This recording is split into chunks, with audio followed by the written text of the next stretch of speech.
The bus rolled smoothly onto Raytown's main street, and I exhaled with relief. Home. 2 months away from my daughter was too long, no matter how much I loved Prudence and her family.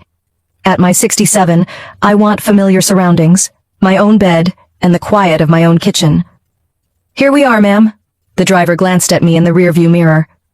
I rose slowly from the seat, feeling my knees aching from the 5-hour drive. Here it was, an unpleasant reminder of my age. I carefully pulled my small suitcase from the shelf. When I was younger, a backpack would have sufficed, but now I prefer things on wheels. Practicality over pride. Raytown hadn't changed much in the 2 months I'd been away. Still the same neat little houses on the main street, the same good food supermarket on the corner where I usually buy groceries on Tuesdays, a discount day for seniors. The same dusty park where moms walk their kids. I caught myself thinking that I hadn't seen my sister-in-law Doreen and my granddaughter Lily among them in a while. The cab took me to my small but cozy home on Alder Street.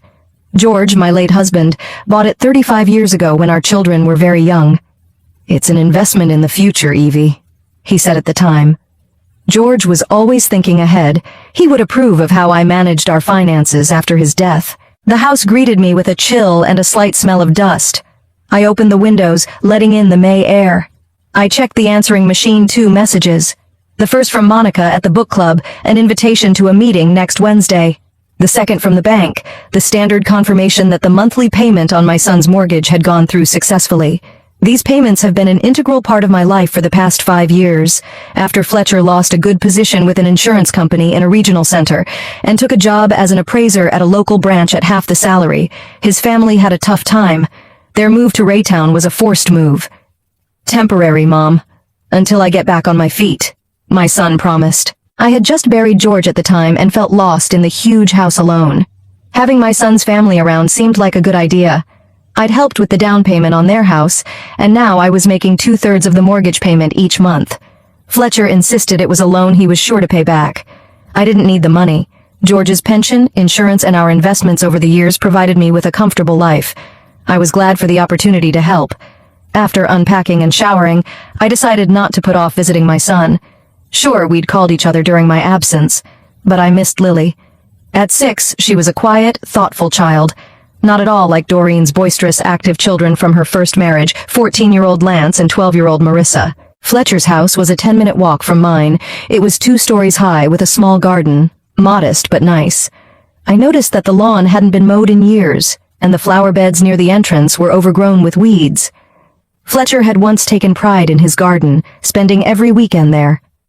I knocked on the door, listening to the sounds inside. The TV was on full volume, some game show, I think. Doreen opened the door and her face froze for a moment before stretching into a smile. "Evelyn? What a surprise. We weren't expecting you today." She fixed her hair and pulled on a homemade t-shirt. "I decided not to warn you," I smiled back. "I got back a couple hours ago and wanted to see you all." Sure, come on in." Doreen stepped aside to let me into the house. "The kids will be happy to see you. Lance, Marissa, Grandma Evelyn's here." I noted that Lily's name hadn't come up in that call. The living room was a mess. The couch cushions were bunched up, empty chip and soda packages on the coffee table. The TV was blaring so loud you had to strain your hearing to hear the words. Lance, a tall teenager with headphones around his neck, reluctantly pulled himself away from his tablet. "Hi, Grandma." He barely glanced at me and stared at the screen again. Marissa came running in from the kitchen, chewing on something. "Grandma!" She jumped up to me and gave me a hug.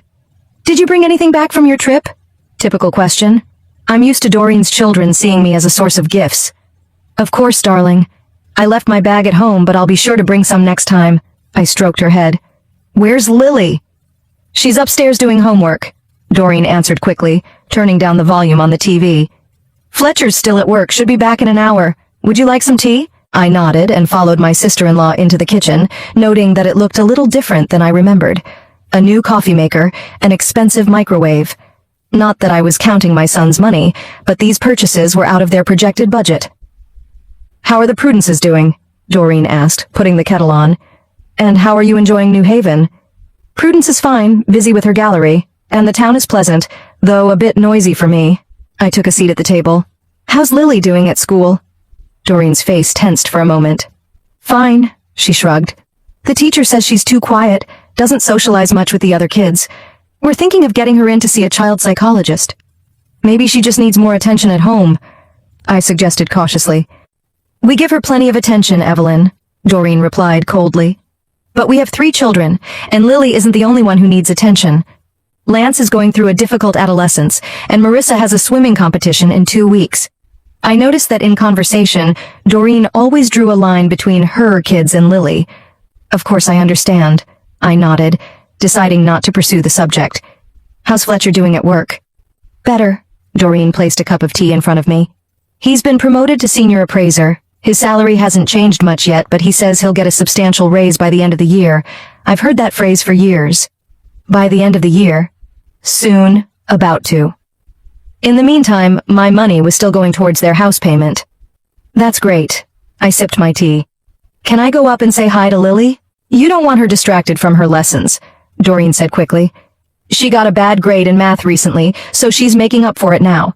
Better wait until after dinner. She'll be downstairs. Something in her tone made me wary.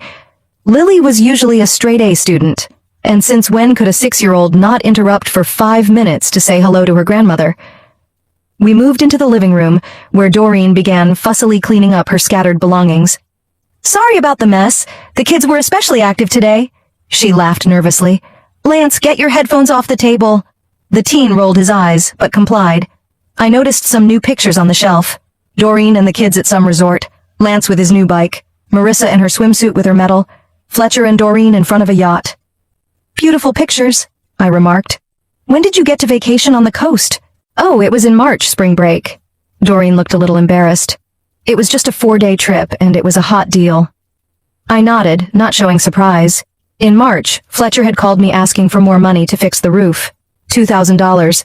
Apparently, roof repair is now called hot trip to the coast. Where are the pictures of Lily? I asked, not seeing my granddaughter in any of the pictures. She was staying with my mom, Doreen answered hastily. She was just coming down with a cold. We didn't want to take any chances. Or didn't want to spend money on another ticket, I thought, but didn't say anything. At that moment, quiet footsteps were heard from upstairs, and a small figure appeared on the stairs. Lily, in a simple t-shirt and jeans, was cautiously descending, holding onto the railing. Grandma? Her eyes widened when she saw me. Lily, I told you not to come down until you were done with your lessons, Doreen said sharply. The girl froze on the last step, her thin shoulders tense. I got up quickly and approached my granddaughter. Come here, sweetheart. I missed you so much. Lily rushed to me, wrapping her arms around my waist. I felt her trembling and I hugged her tighter. You've grown, I smiled, pulling back to get a better look at her. And you've grown your hair. Lily smiled shyly, tugging at her blonde braid. How long are you staying, Grandma? I'm back for good, sweetheart. We'll see each other often now. Lily, you really need to finish your homework, Doreen intervened, giving me an apologetic look. I'm sorry, Evelyn, but she has a test tomorrow. I'm almost done, Mom, Lily said quietly. Almost doesn't mean done, Doreen cut her off. Upstairs, now. I noticed the change in my granddaughter's face, as if a mask had dropped, erasing the recent joy. She nodded obediently and turned toward the stairs. I'll be with you in a minute, I said after her. Doreen's lips tightened in frustration, but she didn't say anything.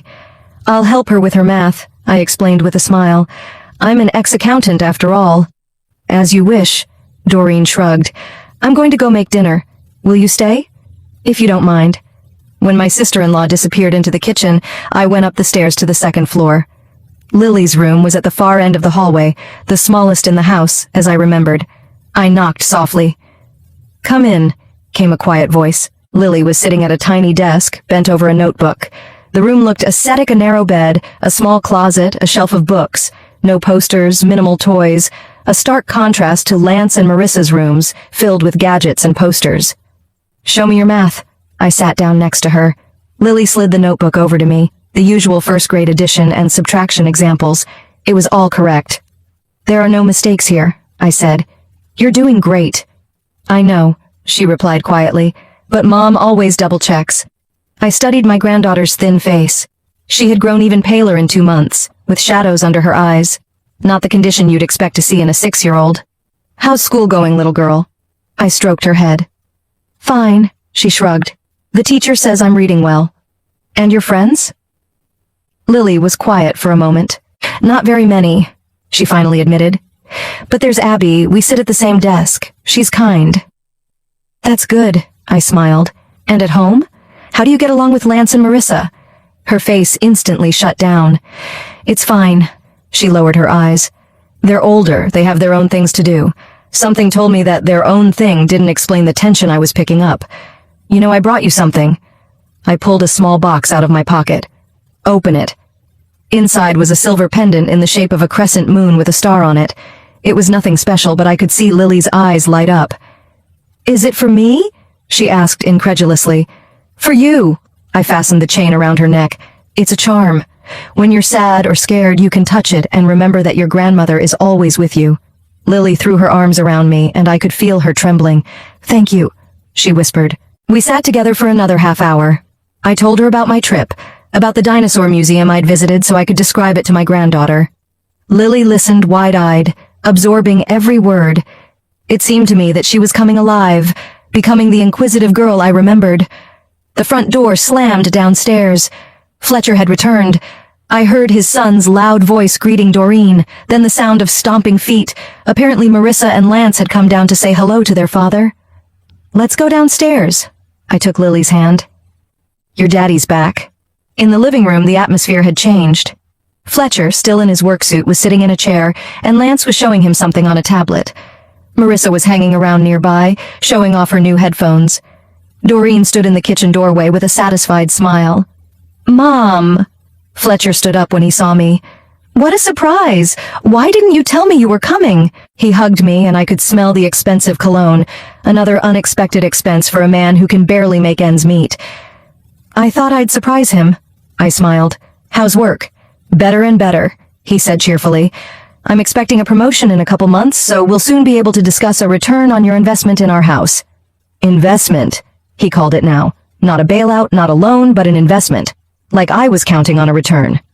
Take your time, I shook my head. Get on your feet first. Oh, I'm almost there, he winked. Doreen, is dinner ready? I'm starving. In 10 minutes, darling. Doreen disappeared into the kitchen. I noticed that Lily had been standing next to me the whole time, holding my hand tightly. Fletcher didn't even say hello to his daughter. Daddy, look what my grandmother gave me. Lily timidly showed me the pendant. Fletcher glanced at it.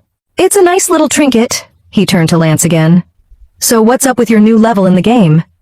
Lily's shoulders slumped. I felt a stab of pain for her. My son had always been a little self-centered, but I hadn't expected such neglect. At dinner, I observed the family dynamic. Fletcher and Doreen were animatedly discussing their upcoming vacation. Lance and Marissa interrupted each other talking about school and friends. Lily ate in silence, not lifting her eyes from her plate. No one addressed her. No one asked her questions. It was like a ghost at the table. How are you doing at school, Lily? I asked when there was a pause. It was like everyone remembered she existed. She's having trouble with math, Fletcher answered in his daughter's place. Her teacher says she needs to study more. But I checked her assignments, and they're all correct, I countered. So she's finally getting smart, Doreen snorted. Last week she got an F. It wasn't a D, it was a B, Lily said quietly. Just one mistake. Don't cross your mother, Fletcher interrupted her. I noticed Marissa and Lance exchange smirks. Something was definitely wrong in this family, and my granddaughter was at the center of the problem. After dinner, Fletcher offered me a brandy. We sat in the living room while Doreen put the children to bed. How are you really doing, Mom? My son asked. Aren't you lonely in this big house? I'm used to it, I shrugged. I have a book club, gardening, and sometimes help out at the local library. You could sell the house and move into a smaller apartment? Fletcher said casually. Or even our place. We have a guest room. I looked at my son carefully. There was clearly a financial interest behind the offer. I like my house, I said firmly. There are too many memories of your father to sell it. Fletcher pressed his lips together. Of course I realize that. I just thought it might be easier for you. It's not hard enough for me. I sipped my cognac. By the way, I noticed you got some new things. A coffee maker, a microwave, and Doreen mentioned a vacation to the coast. Fletcher hesitated for a moment. Yeah, things have picked up. Bonus at work, you know. And Doreen got a pay raise. I nodded, deciding not to mention the March roof repair. That's good. So soon you'll really be able to manage without my help. Of course, Mom. He smiled broadly. It won't be long now. Just as I was about to leave, a small figure in pajamas appeared on the stairs. Lily came down and gave me a big hug. Come back tomorrow, Grandma, she whispered. I will, sweetheart. I kissed her forehead. Doreen appeared from the kitchen and looked at her daughter sternly. Lily, you should be in bed. Go upstairs. The girl gave me one last glance and hurried away. On the way home, I thought about what I had seen. The beautiful facade of a prosperous family hid something unpleasant. My son and his wife were living beyond their means, spending my money on their whims, and my granddaughter. Something was categorically wrong with the way they treated Lily. At home, I sat in the chair by the window where George usually sat when he was thinking about important things. What would you do, dear? I mentally asked. The answer came immediately, as if he were right next to me. What's right, Evie? You always know what's right. I decided to observe a little longer before jumping to conclusions. But my intuition told me that the situation was more serious than it seemed at first glance. And if my suspicions were confirmed, I would have to make some tough decisions. It had been a week since my return to Raytown. I'd visited my son's family twice in that time, each time noticing small but disturbing details. Lily was always busy doing something around the house, dusting, folding laundry, washing dishes. For a 6-year-old, this seemed odd. My own children at that age had minimal chores, making the bed, putting away toys, and not always successfully. Lance and Marissa, on the other hand, spent their time freely playing video games or socializing with friends. Their rooms could stay in disarray for days and no one reprimanded them. It bothered me, but I didn't interfere. Every family makes their own rules. That morning, I decided to stop by unannounced. Doreen usually worked on Saturdays, and I was hoping to spend time with Lily without her intrusive supervision. I bought a new book about dinosaurs. My granddaughter had an inexplicable passion for them, and a box of chocolates, which Fletcher adored. The day was clear and sunny, as it often is in Raytown in late May. As I approached my son's house, I heard loud voices. The windows were open, probably because of the heat. I slowed down, not wanting to intrude on a family scandal. I told you to clean this place up this morning. Fletcher's voice sounded unusually harsh. Look at this mess. I tried, Dad, but Lance spilled the juice and I had to mop the floor first. Lily's quiet voice shook. I'm not interested in your excuses. Clean up the kitchen, now. I stopped at the open kitchen window, unwittingly witnessing the scene inside. Fletcher was hovering over Lily, his face red with anger. My granddaughter's petite figure shrank back, shoulders slumped, head drawn in. The kitchen table was indeed a mess. Scattered cereal, empty glasses, crumbs, nothing that merited such a tone. Lance and Marissa stood in the doorway, watching with undisguised amusement. Look, she's going to cry, Marissa giggled, nudging her brother with her elbow. She always does. Lance rolled his eyes. The little crybaby. Fletcher didn't even turn around to admonish them. Instead, he grabbed a rag and shoved it into Lily's hands. I want this place clean in 10 minutes, or no cartoons for a week. Lily nodded, her little fingers clutching the rag. I noticed she was biting her lip, a sure sign that she was holding back tears. Something shivered inside me. This man yelling at a defenseless child was not the son I had raised. George never raised his voice to our children, even when they truly deserved to be punished. I walked determinedly toward the front door and knocked. Lance opened, his face immediately changing when he saw me. Grandma's here, he shouted over his shoulder, and I could hear the warning in his voice. Fletcher appeared in the hallway, instantly transformed. The anger was gone from his face, replaced by a welcoming smile. Mom, what a surprise! Come in, we were just about to have breakfast. I stepped inside, looking around. The living room was relatively tidy, but I could see the signs of hasty cleanup. The cushions were unevenly arranged, the magazines sloppily stacked. I brought something for Lily, I said, picking up the book bag. Where is she? In the kitchen, helping clean up, Fletcher answered casually. You know, we're teaching her responsibility. Kids need to understand that everyone in the house has responsibilities.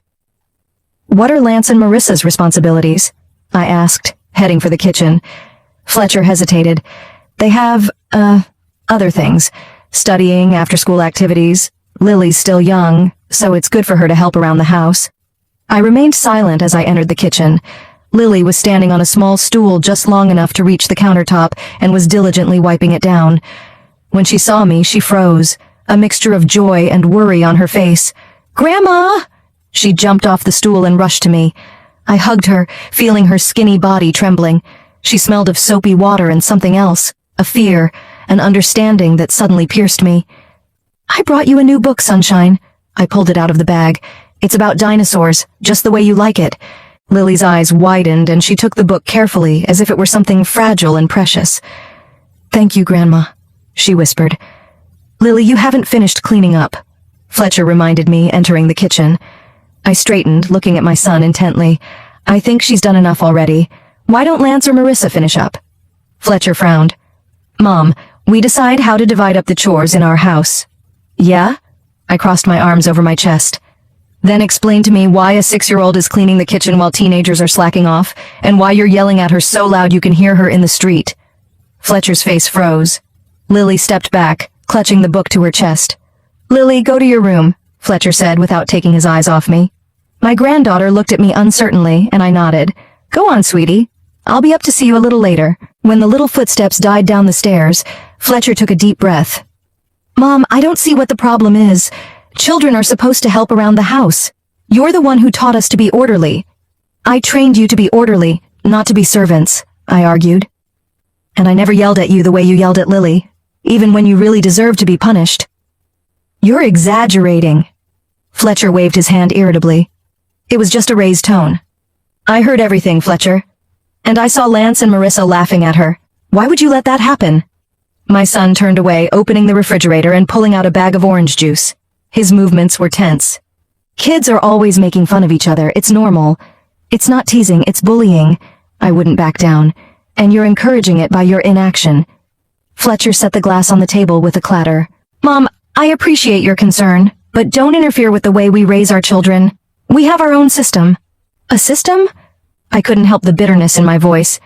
"Lily lives like Cinderella, while her half-brother and sister live like prince and princess." "That's your system?" "You're being dramatic." He rolled his eyes, and in that gesture I recognized Lance's teenage manner. "Lily just helps out around the house a little, and it's good for her." I opened my mouth to object, but that's when Marissa walked into the kitchen. "Dad, Lance and I are going to the mall. You promised to give us money for new sneakers." Fletcher immediately changed his tone, his voice soft. "Sure thing, princess. Take my wallet and my jacket. There should be enough in there." Marissa ran up to her father and pecked him on the cheek, then ran out of the kitchen. I heard her yell to her brother. He said yes. "Interesting," I remarked. "For some kids you have money for sneakers, but for others you don't even buy normal clothes." Fletcher turned sharply toward me. "Stop it, Mom. You don't know the whole situation. Lily gets everything she needs. Necessities, yes. What about attention, love, equal treatment? Doreen's kids they need more attention now. It's a difficult age transition. Lily's easier, she's quiet. She's calm because she's intimidated." I shook my head. "Can't you see what's going on in your own house?" At that moment, Lance walked into the kitchen, already dressed to go out, with his new smartphone in his hand. "Dad, we're going out. We'll be back for dinner." "Okay, just don't spend all the money on stupid stuff." Fletcher smiled at him. "And keep an eye on your sister." "Sure." Lance didn't even look in my direction as he left the kitchen. "Isn't Lily coming with you?" I asked, even though I knew the answer. "Why?" Fletcher was genuinely surprised. "She'd be bored there. Maybe she wants new things too. Or just to spend time with her family." Fletcher sighed with obvious irritation. "Mom, stop it. Lily will have a great time at home with a new book. She doesn't like noisy places at all." I doubted anyone was asking her opinion, but I decided to change tactics. "Speaking of money, did you mention that things are going well at work?" "Yes." Fletcher nodded, clearly happy to change the subject. "I'm hoping for a promotion by the end of the summer." "That's great," I smiled. "So you'll soon be able to get by without my help with the mortgage?" My son's smile faded. "Well, not right away. The raise will be phased in." "I see," I nodded. "Are new sneakers, smartphones, vacations to the coast all part of that phased process?" Fletcher turned purple. "Are you keeping track of my spending?" "No, just watching. And what I see I don't like, Fletcher. You use my money to spoil your wife's children while you keep your own daughter as a servant." "That's not true." He raised his voice. "I love all my children equally. Then why haven't I ever seen you hug Lily, kissed her, asked her how she was doing in school? But you call Marissa princess and give her money when she asks for it." Fletcher looked away, his shoulders tense. "You don't understand. Doreen is very sensitive about how I treat her children. It's been hard on them since the divorce, especially Lance. His father's barely involved in their lives. What about Lily? She's having a hard time too. She feels like she doesn't belong in her own family. That's absurd. Fletcher waved his hand. Lily's perfectly fine. She's just a quiet child. At that moment, the front door opened, and I heard Doreen's voice. I'm home! I managed to leave early. She appeared in the kitchen, still in her work clothes, a strict blouse and skirt. Her face changed when she saw me. Evelyn, I didn't know you were coming today. It's a spontaneous visit, I replied. I wanted to spend time with my granddaughter. Doreen smiled, but her eyes remained cold. That's nice. Lily will be pleased. She's always asking about you. She does? I didn't hide my surprise. I didn't think she was much interested in her opinion in this house. There was a tense silence. Doreen looked at Fletcher, who shook his head slightly. Was something wrong? She asked cautiously. Mom thinks we're mistreating Lily, Fletcher said sharply. Doreen's face changed instantly. Her eyebrows went up, her mouth dropped open in feigned shock. What? This is a misunderstanding. We love Lily, she's our child. Then why is she doing chores while the other kids are having fun? I asked bluntly. Doreen fixed her hair, a gesture I noticed when she was nervous. Evelyn, you're misunderstanding the situation. We're just getting her accustomed to order. Lance and Marissa are helping too. They just have more classes and activities after school. Like going to the mall for new sneakers? I raised an eyebrow. Doreen cast a quick glance at Fletcher. That had been planned for a long time. Marissa has outgrown her sneakers, and Lance has a competition coming up. Does Lily have new shoes too? Or new books, toys, gadgets? She has everything she needs, Doreen said firmly. We don't spoil the kids. Except for Lance and Marissa. I didn't back down. I just saw Fletcher give them money for entertainment while Lily was made to clean the kitchen. Doreen walked over to her husband and put her hand on his shoulder, a united front against me. Evelyn, we respect you, but parenting is our responsibility. We have our own system, and it works. Lily is a happy, healthy child. Are you sure? I looked her straight in the eye. When was the last time you asked her if she was happy? Doreen couldn't bear my gaze, turning away from the stove. I think we all need to calm down, she said softly. Let's have some tea. Fletcher, darling, could you get Lily? I'm sure she wants to show Grandma her new drawings. The falseness in her voice was almost palpable. She was trying to gloss over the conflict, create the illusion of normalcy. I'd seen this behavior in my clients when I worked as an accountant, people trying to hide financial fraud behind a friendly facade. I'll go up there myself, I said, heading toward the kitchen. Mom! Fletcher grabbed my hand. Let's not make a big deal out of this. We're doing fine with parenting. I pulled my hand free. I see how you're doing it, and I don't like it. As I climbed the stairs, I heard muffled voices from the kitchen. Doreen was whispering something fiercely to Fletcher. I knocked on the door of Lily's room. Come in. Her quiet voice sounded wary. Lily was sitting on the bed, leafing through a new book. Her fingers gingerly touched the colored illustrations, as if afraid of damaging them. Do you like the book, sweetheart? I sat down next to her. Very much, she nodded. Especially the Triceratops. He has such cool horns. I smiled, stroking her head. Lily, I want you to know that you can always tell me if something's wrong, if something is bothering you or upsetting you. She looked up at me with a flash of fear in her eyes. It's okay, Grandma. Isn't it? I took her hand. I think you're having a hard time. I saw Daddy yelling at you today. Lily put her head down. I just didn't have time to clean up. I tried to, but Lance spilled the juice and said it was my fault. And you had to clean up after him? She nodded, still not looking up. Does that happen a lot? They make you clean up and they don't help? Lily was quiet for a moment, then answered very quietly. Mom says I have to be helpful, because I live in their house. Something snapped inside me. Lily, this is your house, you're not a guest here, and you don't have to earn your place in the family. Her little shoulders shook. I hugged her, and she snuggled up to me. Lance and Marissa say I'm not a real sister, she whispered, that no one wants me. That's not true. I hugged her tighter. You're very much needed, I do, and your parents need you. At that moment the door opened, and Doreen appeared with a strained smile. There you are. I made hot chocolate. Lily, come down to the kitchen. I felt my granddaughter tense in my arms. We're going to sit here a little longer, I said calmly. We're looking at a book about dinosaurs. But the chocolate will get cold. Doreen insisted, her smile becoming even more fake. Bring it here, if it's not too much trouble. I smiled back. We're more comfortable here. Doreen clearly wanted to object, but held back. All right, but don't stay too long. Lily has another reading class today. After she left, I turned to my granddaughter. What reading class? Mommy gives me syllable books, Lily explained.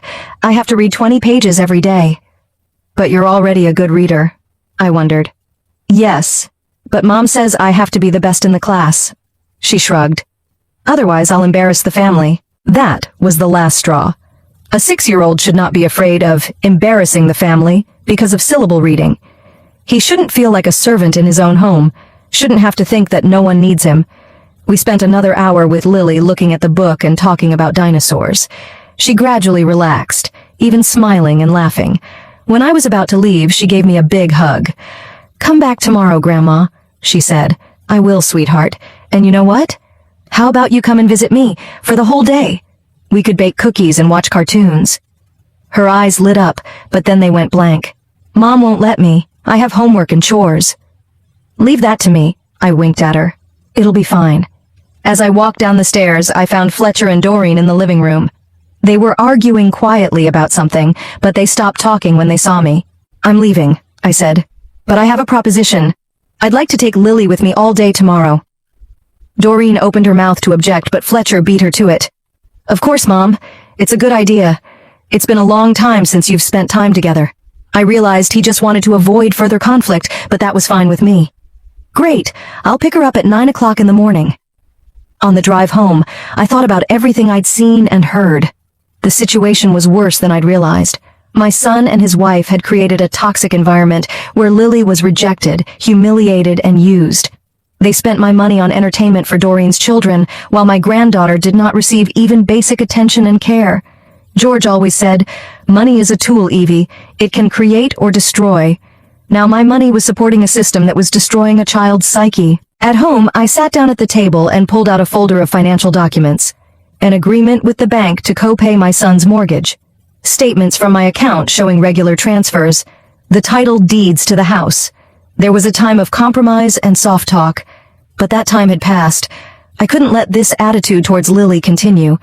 If financial support was the only leverage I had over my son, then I would use it. The day I spent with Lily only strengthened my resolve. She was transformed by being away from her family, laughing, chatting away, running around my garden, shouting excitedly. I didn't recognize this cheerful girl as the quiet, frightened child from Fletcher's house. We baked chocolate chip cookies, watched dinosaur cartoons, and made paper crafts.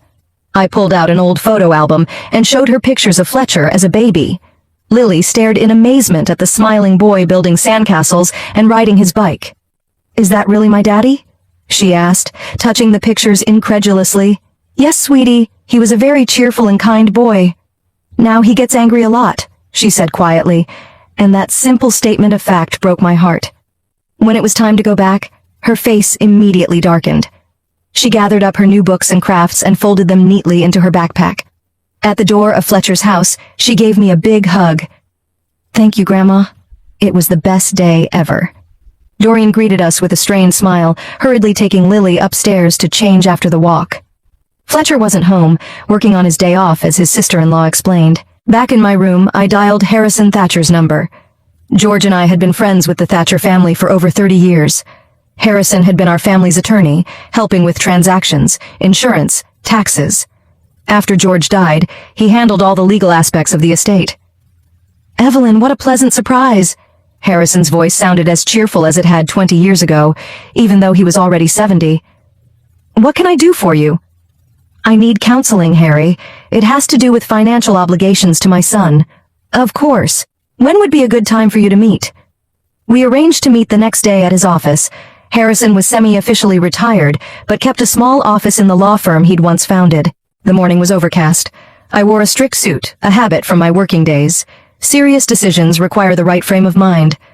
I put all the financial documents related to the Fletcher house into a briefcase and headed for downtown Raytown. Harrison's office was in an old brick building on Maple Street. His secretary, Mrs. Potts, had worked with him seemingly forever. She smiled welcomingly when she saw me. Mrs. Hughes, it's been a long time since you've been here. Mr. Thatcher is expecting you. Harrison stood up from his desk as I entered his office. The years had added gray to his reddish hair, but his blue eyes were still piercing. "Evie, you look beautiful." He hugged me. "How are you doing?" "Not bad, Harry, but there's a situation that needs to be resolved." We sat down in the leather chairs by his desk. I pulled out a file. "It's about Fletcher's house. You remember I helped with the down payment 5 years ago?" "Of course I remember. We signed a contract with the bank." "I've been making 2/3 of the mortgage payment every month ever since." I showed him the bank statements. It was a temporary solution until Fletcher got back on his feet. But, things have changed. I summarized what was going on in my son's house. The neglect of Lily, the privileged position of Doreen's children, the unreasonable spending with reported financial difficulties. "So I've decided to stop the funding," I concluded. "I want to know what the legal implications of that might be." Harrison listened carefully, looked over the documents, then leaned back in his chair. "Legally, you don't have to keep making payments. The contract with the bank lists you as the third party making the payments, but Fletcher is the primary borrower. If you stop making payments, he'll be fully responsible for repaying the loan. And if he can't pay, then the bank will start foreclosure proceedings. First warnings, late fees, then, if things don't change, auctioning the house to pay off the debt." I nodded. That was exactly the answer I'd expected. "There's something else." Harrison leaned forward. "While you were talking, I ran a background check on the address. Fletcher took out an additional loan against the house 8 months ago. A pretty hefty sum." I froze, digesting the information. "A home equity loan? But he hadn't paid off the original mortgage yet." "Yes, but there was already equity in the house thanks to your down payment and regular payments. Banks often give you a second loan against that equity." "And what was that money used for?" I felt anger rising inside. Harrison shrugged his shoulders. "I can't tell you that, but judging by the amount, about $50,000, it wasn't roof repairs. I remembered Doreen's new car, the vacation to the coast, the expensive gadgets for the kids. Everything fell into place. And I didn't know anything about it." I shook my head, "even though I'd made the payments on the first mortgage." "He didn't have to tell you," Harrison said. "Legally, he owned the house.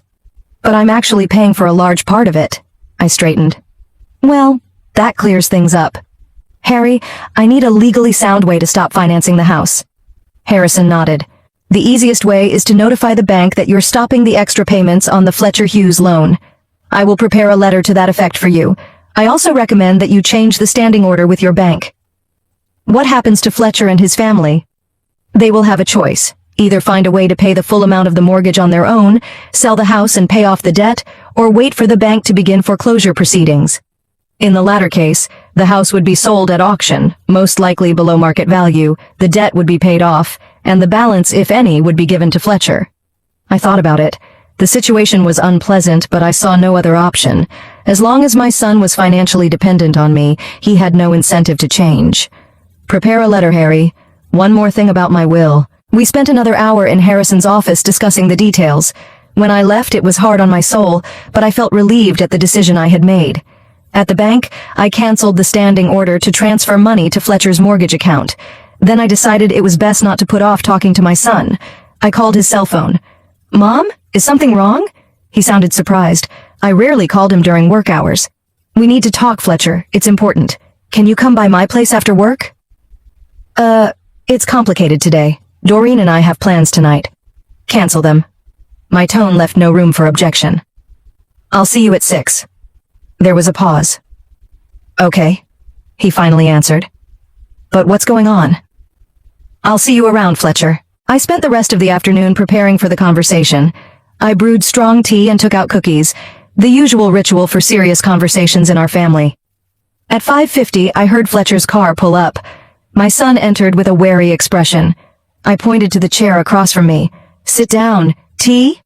"What's going on, Mom?" He ignored the offer. "You sound like something terrible has happened." "Not terrible." I poured myself a cup of tea. "But it's serious. I've decided to stop financing your house." Fletcher froze, then grinned nervously. "What do you mean? Cut off the financing?" "Exactly what I said. I won't be making any more payments on your mortgage. From this month on, you're entirely responsible for your own payments." He stared at me as if he couldn't believe what he was hearing. "But why? What happened?" "What happened was that I opened my eyes." I sipped my tea. "I saw the way you were treating Lily." I saw you yelling at her, Lance and Marissa bullying her, how Doreen makes a 6-year-old do chores while her kids have fun. Fletcher's face darkened. There you go again.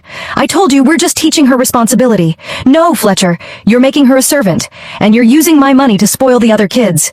That is not true. He raised his voice. We treat all the kids the same. We do? I raised an eyebrow. Then explain to me why Lance has a new smartphone and a bike, Marissa has a pool membership and fancy clothes, and Lily has worn out t-shirts that are too small for her? Why do they go to the mall and she stays home and does her homework? Why do they go on vacations with you and they leave her with her grandmother? Fletcher looked away. You don't understand. Everyone has different needs. Lance needs a phone to keep in touch with friends. Marissa needs swimming lessons for her health. And Lily, she's a homeschooled kid. She's a home child because you don't give her any other choice. I shook my head. But it's more than that. I found out about the second loan you took out against the house. Fletcher flinched, his eyes widening. Where did you... It doesn't matter. What matters is that you took out a large sum of money without saying a word to me, while I'm paying most of your first mortgage. And from what I can see, Doreen's new car, vacations, electronics, that money didn't go to something necessary. We had debts, Fletcher began uncertainly. Credit cards, the kids' tuition bills. Lance and Marissa, I clarified. Not Lily. She goes to a regular public school. Fletcher jumped up from his seat. Are you following us? Counting our money? No. I looked at him calmly. I'm just watching, and what I see I don't like. You're using my money to live beyond your means, and you're mistreating my granddaughter. It's not fair, he exclaimed. You can't just refuse help like that. I can. I put the cup on the table, and I already have. I canceled the standing order at the bank and sent a notice to the credit organization. From the 1st of next month, the payments are entirely on you. Fletcher turned pale. You won't do it. I already did. But we can't afford the full amount.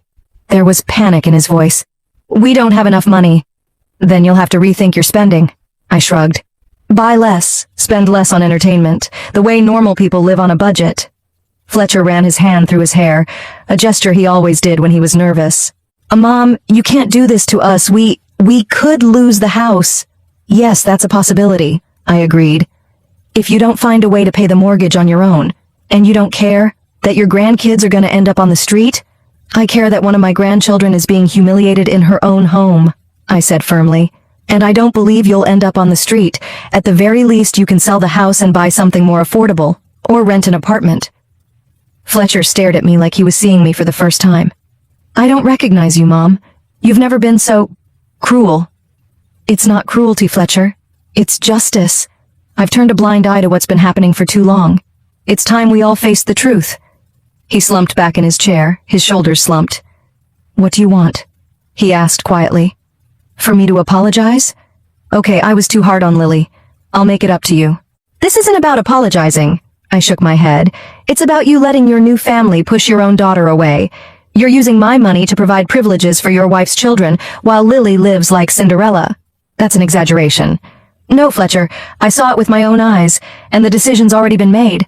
My son suddenly changed tactics. His face softened, and there was a pleading look in his eyes, an expression I remembered from his childhood, when he wanted a new toy or to stay out late with friends. Mom, let's be reasonable. Maybe we could reach a compromise. I promise to pay more attention to Lily, make sure Lance and Marissa treat her better. Doreen will do her best, too. We'll fix this. I'm sure you will. I nodded. Especially now that your financial well-being depends on it. But my decision still stands. Fletcher clenched his fists. You can't do this to us. After everything we've been through. After my father died, I've been there for you. You visited me once a month, Fletcher, I said softly. That hardly qualifies as being there for me. And I've always handled my finances on my own, you know that. He stood up, pacing the room nervously. It's Prudence, isn't it? Did she turn you against me during your visit? Always being Daddy's little girl. Always trying to make me look bad. Your sister had nothing to do with it. I shook my head. It's my decision, based on what I saw with my own eyes. Fletcher stopped abruptly. Okay, I understand your position. But I still don't believe you'll go all the way, Mom. You're not that kind of man. You wouldn't leave your family in the lurch. I saw a strange confidence in his eyes. He really didn't believe that I was capable of such a decisive step. In his mind, I was still the soft, compliant mother who would eventually give in and continue to help no matter what happened. Don't test me, Fletcher. I said quietly. "I love you, you're my son, but I won't support what's going on in your house anymore." He grinned, and in that grin I saw condescension. "Okay, Mom, you made your point, I heard it. Let's revisit this conversation in a week when everyone has calmed down." He was so sure that this was just an emotional outburst on my part, a temporary threat that would not be realized. That self-assurance strengthened my resolve. "Nothing will change in a week, Fletcher. The standing order has been cancelled. The notice has been sent to the bank. You'll be receiving full mortgage bills from the 1st of the month." "Whatever you say." He was still smiling, though there was a flicker of worry in his eyes. "I have to go. Doreen is waiting." He headed for the door, but turned around on the threshold. "I know you won't do it, Mom.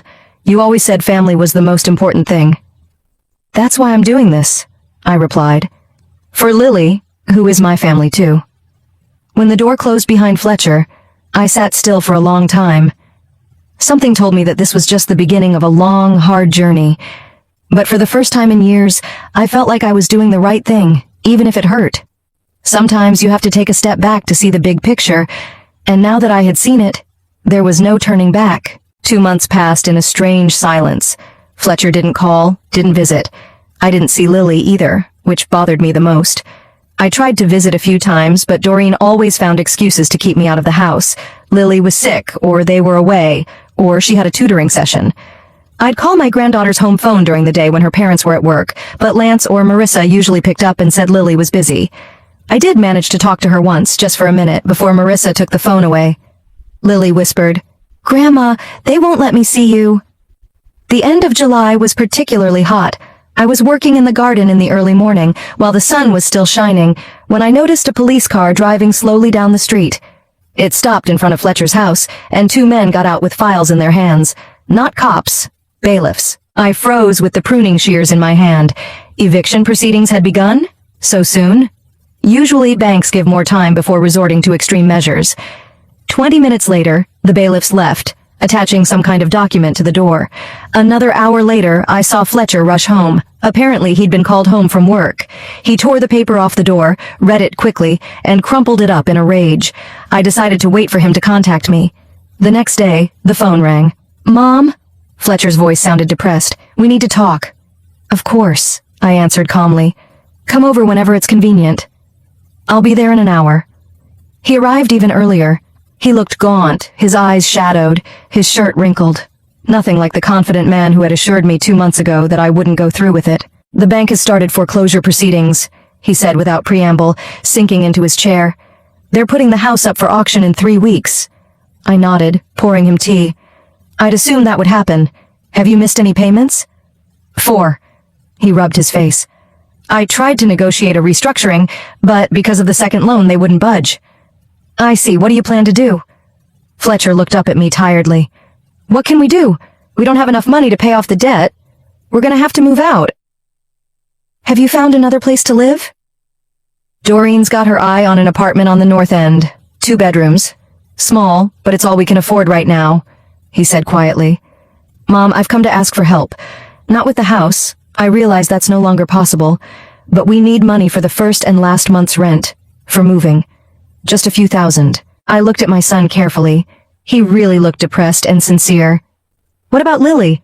How did she take the news of the move?" Fletcher looked away. "She's fine. Kids adapt faster than adults." "But 2 bedrooms? Where's she gonna sleep?" "In the room with Marissa, of course. They'll get along." I doubted it, given Marissa's attitude toward her half-sister. "I need to see Lily," I said firmly. "I hadn't given you money all this time because I wanted you to reconsider your attitude toward her. Had something changed?" Fletcher sighed. "We're trying, Mom. But it's not a good time. We're all stressed out about the move. That's why I want to see my granddaughter. She needs to know that I'm there for her in every situation." "Okay," he agreed reluctantly. "Come by tomorrow afternoon. We'll all be home packing." The next day, I walked toward Fletcher's house with a heavy heart. Something told me it wasn't going to be easy. Doreen's car was parked in the driveway, and next to it was a minivan labeled trucking. The move had already begun. Doreen opened the door. Her face was tense, but she tried to smile. "Evelyn, come in, we're just packing." The house was chaos. Boxes, bags, disassembled furniture. Lance and Marissa sat in the living room, staring at their gadgets, oblivious to what was going on around them. "Where's Lily?" I asked, wasting no time with small talk. Upstairs in her room, Doreen answered, helping her pack. Such a diligent girl. I went up the stairs and found Lily folding her few clothes neatly into a tattered suitcase. When she saw me, she rushed to me with a hug. "Grandma, I missed you so much." Me too, sweetheart." I hugged her tightly, feeling her little heart pounding. "How are you?" "I'm fine," she shrugged. "We're moving. Dad says the new apartment will be cramped, but there's a park nearby." "Are you excited about it?" Lily was quiet for a moment. Then she said very quietly, "I don't know. Marissa's mad about having to share a room with me. She said she'd throw my stuff out if I took up too much space." My heart squeezed. Nothing had changed. Still the same bullying, still the same neglect. "What about your school? Will you be able to keep going to school there?" "No." Her face got sad. "Dad said I'm going to a new school, but Abby, my best friend, won't be there." At that moment, Doreen came into the room with a cheerful smile. "Lily, honey, come downstairs. Daddy wants to talk to you about the new school." Her granddaughter nodded obediently and headed for the door, giving me one last glance. When we were alone, Doreen's smile disappeared. "Fletcher said you've come to offer help." Her tone became businesslike. "Was that true?" "I came to see Lily," I answered, "and to assess the situation." "As you can see, it's not a pleasant situation." Doreen looked around the room. "We're losing the house because of your decision. Fletcher's decision to take out a loan he couldn't pay back," I corrected, "and because of your shared decision to spend money on luxuries instead of necessities." Doreen pressed her lips together. "That's in the past. Right now, we need help, and so does Lily. She's the one I'm most worried about." I crossed my arms over my chest. "How has she been living these past 2 months? Why didn't you let me see her?" "We were upset by your decision." Doreen shrugged. "It's a natural reaction." "Using a child as a tool for revenge isn't a natural reaction," I objected. "It's manipulation." Doreen suddenly changed tactics. Her face softened, a pleading tone in her voice. "Evelyn, let's be honest. We all make mistakes. Maybe we haven't always been fair to Lily. But this is really hard for us right now. And Lily is suffering the most. New school, cramped apartment, sharing a room with Marissa, who, admittedly, isn't always kind to her." I listened intently, trying to figure out where she was going with this. "What do you suggest?" "Maybe—" Doreen paused as if mulling over an idea right now, though I was sure it had all been thought out in advance. "Maybe Lily could stay with you for a while? Until we get back on our feet. It would be better for everyone. She'd have her own room, a familiar school, and it would be easier for us to fit into the small apartment. So that's it. They've decided to use Lily as bait to get money from me." "How long will it take until we get back on our feet?" I asked. "Well," Doreen made a vague gesture with her hand, "until we find a bigger place to live. Maybe a few months." "And you expect me to support Lily all that time? Pay her expenses, her school fees, her clothes?" "That would be very helpful," Doreen smiled. "We'll help in any way we can, of course." I thought about it. It was tempting to take Lily in, to give her a normal life. But I didn't trust Doreen and Fletcher's motives. I needed to discuss this with my son. I went downstairs and found Fletcher in the study sorting through papers. "Doreen suggested that Lily stay with me," I said without preamble. Fletcher nodded, not looking surprised. "Yes, we'd discussed that possibility. It makes sense in our situation. What about the legal side? Are you willing to set up a temporary guardianship?" He frowned. "Guardianship? Why so formal? It's just a temporary solution. If Lily is going to live with me, I need to have the right to make decisions about her education, her health, her safety," I explained. "Without legal guardianship, that's impossible." Fletcher was silent for a moment, thinking about the situation. "Okay, if it makes you feel better, but it has to be temporary custody, and we retain the right to see our daughter at any time." "Of course we do. I would never interfere with your communication," I assured him. "There is one more question. If Lily lives with me, I will provide for her fully, but I will not give money to you." Fletcher's face darkened. "So you're taking our daughter, but you refuse to help us with housing?" "I'm not taking her, Fletcher. I'm offering her stability while you work out your problems. That's what Doreen suggested, and I agree. But I'm not funding your lifestyle." "You know we don't even have the money for a security deposit on the apartment." "Sell Doreen's car," I suggested, "or Lance's electronics, or the jewelry you bought your wife. You've got enough valuable stuff to raise the money you need." Fletcher pounded his fist on the table. "You're doing this on purpose, punishing us." No, son. I just stopped indulging in your bad habits. I sighed. Think about the offer. Lily will be better off with me until you get your life together. She won't have to change her school, her friends, her surroundings, and you'll have a chance to focus on solving your financial problems. He was silent for a long moment, then nodded slowly. Okay, but only temporarily, and we'll visit her every weekend. A week later, all the paperwork was in place. Harrison helped with the legal side, and I got temporary custody of Lily for 1 year, renewable. Fletcher signed the papers reluctantly, but he didn't have much choice. The new apartment was really tiny, with 2 small bedrooms. Lily would have to sleep on a cot in the corner of Marissa's room. My granddaughter's move-in with me went surprisingly smoothly. She had so little stuff that everything fit into 1 suitcase and backpack. I prepared the room that used to be the Prudence's for her, bright, spacious, overlooking the garden. I bought a new bed, a desk, bookshelves. When Lily saw her new room, her eyes widened in surprise. "This is all for me?" she asked incredulously. "It's all yours, sweetheart." I put my arm around her shoulders. "You can decorate it however you want." The first days were not easy. Lily often woke up at night, crying, calling for Daddy. I sat with her, cuddled her, told her stories. Gradually, she calmed down, got used to it. She started smiling more, talking louder, laughing. Fletcher and Doreen visited her that first weekend as promised. They brought a new doll, obviously expensive, in a dressy dress. Lily thanked them politely, but I could tell she wasn't particularly happy about the gift. Later she confessed to me that she never liked dolls. She preferred books and puzzles. "They don't even know what you like," I thought bitterly. The visit went on strained. Lance and Marissa stayed home, doing homework, as Doreen explained. Fletcher was silent, answering his daughter's questions about the new apartment with one-word answers. Doreen tried to give the appearance of normal family interaction, but it looked fake. 3 weeks after Lily moved in, I decided to do my will. A visit to the notary was scheduled for Tuesday morning. Harrison was there too. He helped me draw up the documents so that everything was legally flawless. "Now, Mrs. Hughes." The notary, an older man with a neat beard, looked at me carefully. "Do you wish to change your will, leaving all of your property to your granddaughter, Lily Hughes?"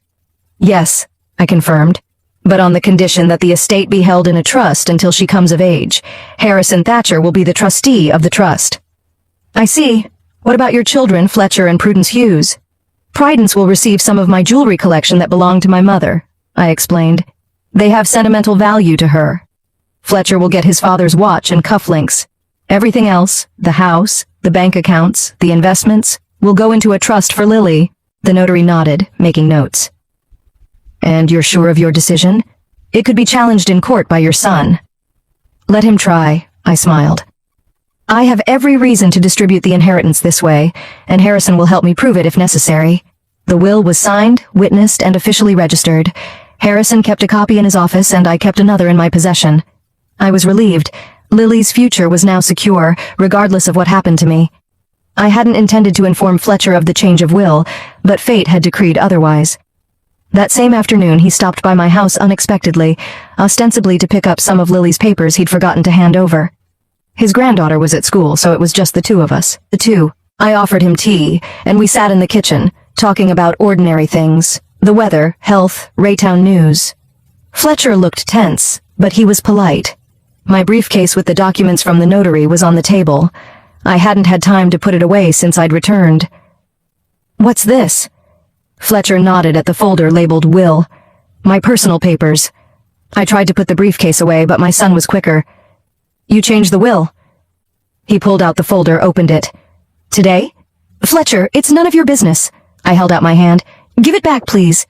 But he was already looking at the document, his face changing with each line he read. "What does that mean?" He looked up at me with darkened eyes. "You're leaving everything to Lily? And me just my father's watch?" "I'm entitled to my property," I replied calmly. "And I decided that Lily needed protection and support the most." Fletcher threw the folder on the table. "You're disinheriting me because of some petty grudge? After everything I've done for you?" "What exactly did you do, Fletcher?" I looked him straight in the eye. "Take advantage of my money for years?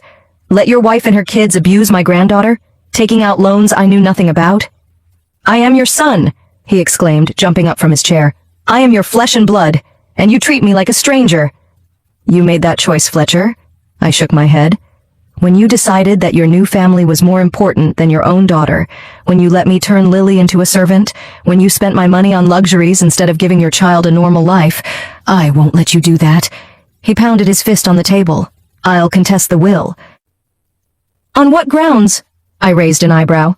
"On the grounds that I decided to take care of my granddaughter instead of a 42-year-old man who can't manage his own finances?" Fletcher turned black. "You've always loved Prudence more, always put her above me, and now you found a new favorite, Lily." "That's not true, Fletcher." I shook my head. "I loved you both equally, and I still do, but love doesn't mean indulging in selfishness and irresponsibility." "I don't want to hear any more of your moralizing." He grabbed his jacket. "You betrayed me, Mom. First you took my house, then you took my daughter. Now you're disinheriting me. What's next?" "Then you'll grow up and start taking responsibility for your actions," I said calmly. "And maybe you'll remember that you have a daughter who needs her father." "I have 3 children," he shouted. "Not just Lily's. But only one is your own flesh and blood," I reminded him. "And she's the one you abandoned." Fletcher gave me one last angry look and stormed out of the kitchen. The front door slammed and his car engine roared to life. I remained seated at the table, staring at the scattered papers. This was the end. I knew it. Fletcher wouldn't forgive me for this blow to his ego. But for the first time in a long time, I felt like I'd done the right thing. Lily deserved a better life, and I was determined to give her that life, no matter what her father thought of it. It's been a year now since I've had the sound of children's laughter in my house.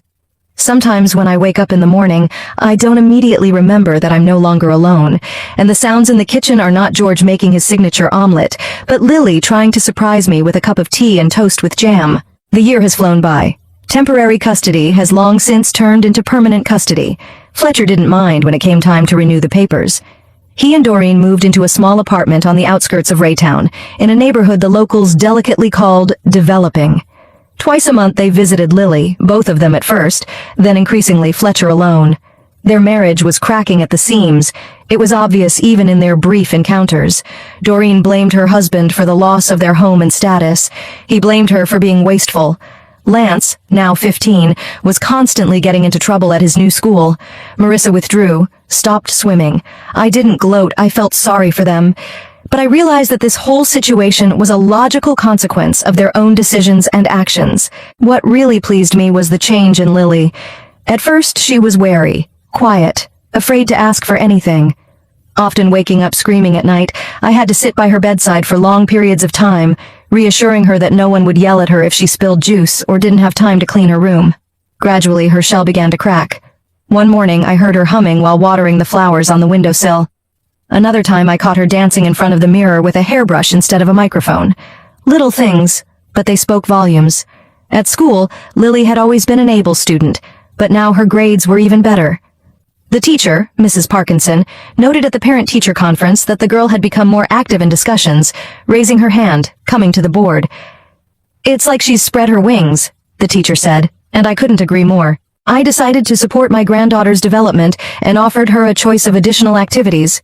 Anything, as long as she liked it. "Can you really do anything?" she asked incredulously. "Of course, sweetie. Sports, art, science. What are you interested in?" Lily thought, fiddling with the crescent moon pendant she'd always worn since I'd given it to her. "I'd like to learn to play the piano," she said quietly. "We were shown a concerto at school and it was so beautiful." I enrolled her in the music school of Mrs. Phelps, an old woman with a tuft of gray hair and kind eyes. After a month of lessons, she called me.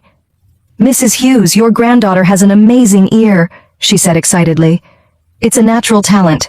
She picks up everything on the fly and is already playing pieces that my other students take 6 months to master." I wasn't surprised.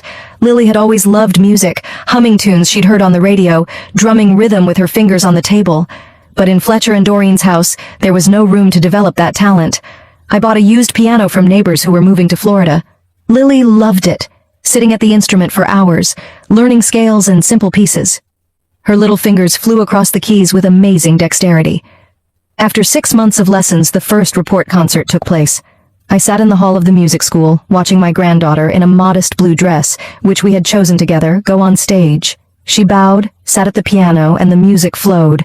A simple piece by Schumann, but in her performance it sounded especially moving. I had invited Fletcher to the concert, but he didn't come. He called at the last moment, citing a work emergency. I saw Lily looking through the audience before the show, looking for her father, and her eyes went blank when she didn't find him. But on stage, she pulled herself together and played flawlessly. Then, as we walked home, she held my hand tightly and talked about music, about what piece she wanted to learn next. Not a word about my father. Fletcher's visits became less frequent, once a month, then once every 2 months. He always brought gifts, expensive but impersonal. Dolls that Lily didn't play with, dresses too fancy for everyday life. One day he brought a huge teddy bear that took up half her room. "Thank you, Daddy," she said politely, but I could see she was uncomfortable. Fletcher didn't know his daughter, her tastes, her hobbies, her dreams. He bought gifts that he thought a 7-year-old girl should like, not realizing that Lily was no ordinary child. She preferred books about dinosaurs to Barbie dolls, encyclopedias to fashion magazines, classical music to cartoons. On her 8th birthday, we threw a little party. We invited a few girls from the class, including Abby, her best friend. We ordered a piano-shaped cake and decorated the house with balloons. Lily shone with happiness as she accepted congratulations and gifts. Fletcher arrived with Doreen, the first time they'd been together in a long time. They seemed strangely polite to each other, saying little. They gave Lily the latest model tablet, too expensive for their current situation. I noticed Doreen looking around the house, taking note of every detail, every change I'd made over the past year. Her gaze was evaluative, as if she was estimating the value of everything she saw. After the party, when the children had dispersed and Lily had gone upstairs to sort through the presents, Fletcher asked to speak to me alone. We went out into the garden and sat down on a bench under an old apple tree.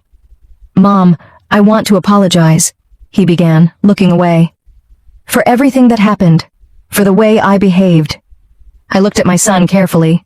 He'd changed a lot in the past year, graying at the temples, new wrinkles around his eyes, and a faded look in his eyes. "I'm glad to hear that, Fletcher," I said calmly.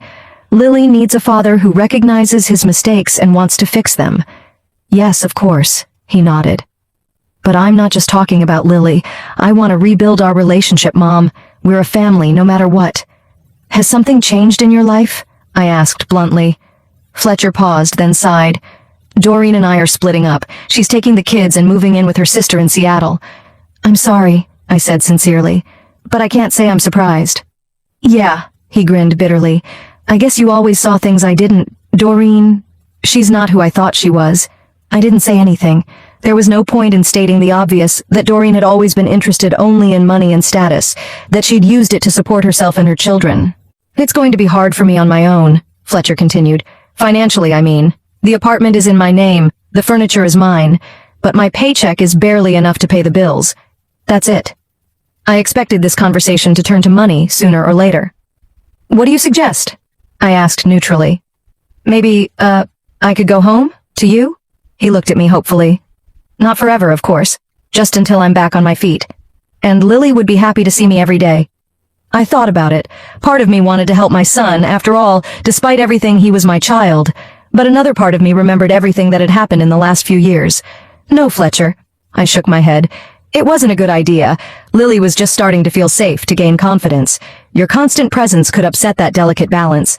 "But I'm her father," he said indignantly. "I have rights." "Of course you do. And I've never interfered with your communication with your daughter," I reminded him. "But living with us is different. You're not ready for that kind of responsibility." "You still don't trust me." He pressed his lips together. "You're still punishing me for past mistakes." "I'm not punishing you, Fletcher. I'm protecting Lily. And yes, I'm not sure you've changed enough to put her interests ahead of your own." My son's face contorted with anger. "You're never going to give me a chance, are you? You'll keep my daughter away from me until she completely forgets who her real family is." "Lily knows exactly who her family is," I replied calmly. "And you can always be a part of her life. Come visit. Spend time together. Take her away on weekends. But living here, no." Fletcher stood up, clenching and unclenching his fists. "You're going to regret this, Mom. I can still contest custody." "On what grounds?" I got up too. "You can't provide a child with stability. You have no permanent home. Your marriage is broken. Your finances are precarious. Any court would leave Lily with me." He knew I was right, and it made him even angrier. "We'll talk more about this," he said and headed for the house. After that conversation, Fletcher didn't show up for almost 3 months. Didn't call, didn't write.